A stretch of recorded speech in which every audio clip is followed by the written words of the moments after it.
മഹാനായ ഉസ്മാൻ റളിയല്ലാഹു അൻഹുവിൻ്റെ കിണർ എന്ന് പറയുന്ന പ്രസിദ്ധമായ ഒരു കിണറാണ്. നിങ്ങൾക്ക് മുമ്പിൽ ഇങ്ങനെ ജസ്റ്റ് ഒരു ചെറിയൊരു കെട്ട് കാണാം, അതിൻ്റെ ഉള്ളിൽ നിന്ന് ഒരു കറുത്ത പൈപ്പൊക്കെ വരുന്നത് കാണാം. ഞാൻ സൂം ചെയ്ത് കാണിച്ചു തരാം.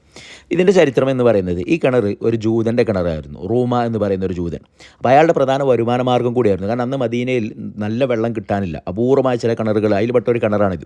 അപ്പോൾ ഇദ്ദേഹത്തിൻ്റെ വരുമാന മാർഗ്ഗം എന്ന് പറഞ്ഞാൽ, ഈ വെള്ളം ആർക്കെങ്കിലും വേണമെങ്കിൽ പകരം അദ്ദേഹത്തിന് കാരക്കയോ ഗോതമ്പോ എന്തെങ്കിലും കൊടുക്കണം. അങ്ങനെയാണ് അദ്ദേഹം ആ വെള്ളം വിറ്റുകൊണ്ടാണ് ജീവിച്ചിരുന്നത്.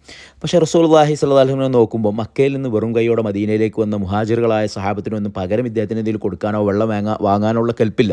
അപ്പോൾ റസൂലുള്ളാഹി സ്വല്ലല്ലാഹു അലൈഹി വസല്ലം സഹാബത്തിനോട് പറഞ്ഞു, ആരാണ് എനിക്ക് ആ റൂമാ കിണറൊന്ന് വാങ്ങിത്തരാം, അവർക്ക് ഞാൻ സ്വർഗ്ഗത്തിൽ പകരം ഒരു കിണർ കൊടുക്കാം. അങ്ങനെ എന്ത് ചെയ്തു, മഹാനായ ഉസ്മാൻ ബിൻ അഫ്ഫാൻ റളിയല്ലാഹു അൻഹു ഈ ഒരു വാഗ്ദാനം കേട്ടിട്ട്, അല്ലെങ്കിൽ ഈ ഒരു ഓഫർ കേട്ടിട്ട് എന്ത് ചെയ്തു, നേരെ പോയിട്ട് ഈ ജൂതൻ്റെ അടുത്ത് നിന്ന് ഈ ഒരു കിണർ വാങ്ങുകയും അങ്ങനെ റസൂലുള്ളാഹി സ്വല്ലല്ലാഹു അലൈഹി വസല്ലമയുടെ അടുത്ത് കൊടുത്തിട്ട് എന്ത് ചെയ്തു, ഇത് ഇസ്ലാമിലേക്ക് വഖഫ് ചെയ്ത് അന്നത്തെ മുസ്ലിങ്ങൾക്ക് വേണ്ടിയിട്ട് വഖഫ് ചെയ്യുകയും ചെയ്തിട്ടുള്ള ഒരു കിണറാണ്. അന്ന് മുതൽ ഇന്ന് വരെ ഇത് വഖഫ് തന്നെയാണ്. ഇന്നും ഇതിൻ്റെ വരുമാനം പാവപ്പെട്ടവർക്ക് കിട്ടി